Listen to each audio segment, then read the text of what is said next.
Noon, everybody. 69 degrees right about now. Of course, the winds are now kicking up to about 30 miles an hour. We only got up to 71 today, but it's feeling more and more humid. That's the big factor that you're going to feel. We've got clouds really coming at us from two levels. You're going to see more clearly in a moment.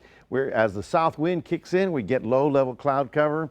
As the remnants of what used to be that monster storm on the west coast starts moving into the plains, you can see how the tail end of it is already in Texas. In fact, it's already passed El Paso, and it'll be drifting toward the central part of the state. It will trigger some weather, but it's not anything like it used to be. And here it is, the center already rolling up into the upper plain. So, rain in the Midwest is going to be good. They've been waiting for it. They're in a drought, and some rain for our area as well. Notice, interestingly enough, another low dropping through California, giving them more rain today, tonight, and tomorrow. It's kind of sad.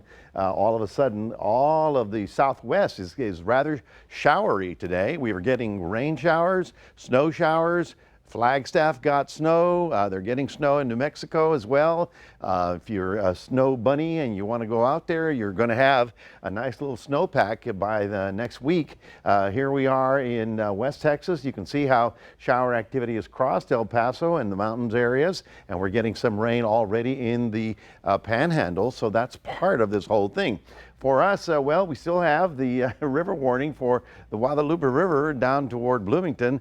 The water just doesn't want to seem to recede as it continues going toward the Gulf, but at least it's not in the major urban areas. Now, tonight we'll be at about 60 as a low temperature, not exactly cold, and tomorrow probably 72, 74, somewhere around there. But I do believe you'll start feeling the humidity that is now beginning to pile up over the area. This is in advance of the storm. So I asked Future Tracker, okay, Future Tracker, how far can you take me? How big is the rain going to be? Well, as you can see, we went all the way to Saturday, and it's not much. It only looks like less than 1/4 of an inch right about there. So it's not a big deal. There is another rain behind that, and of course there'll be other rains, but this one is not going to be a big problem. As I mentioned, the storm center, where the most intensity of the storm is moving to the northeast. As a result, the frontal system is sort of dragging through our area. It's actually moving very slowly, and it probably won't get through until about Sunday morning. It's not a huge front. It's just a wind shift line, so there will be a little bit of cooling behind it, but nothing major. Notice the secondary system, the one that was in California today, it'll be crossing into the Rockies, and watch this. Very interesting that it will likely produce a little bit of snow up in Amarillo, maybe even Lubbock over the weekend, right about there.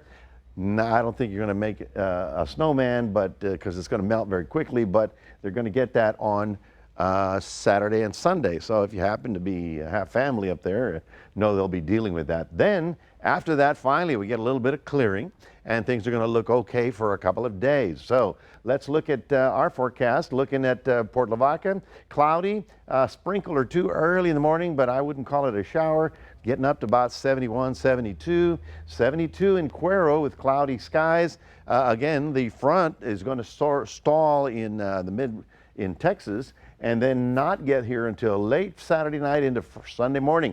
So we'll be in the mid-70s, and then starting next week, we'll cool down into the low 60s. So that might feel a little bit more like February. Well, that's your 7-day forecast, folks. Reminding everybody we do have a QR code. Love for you to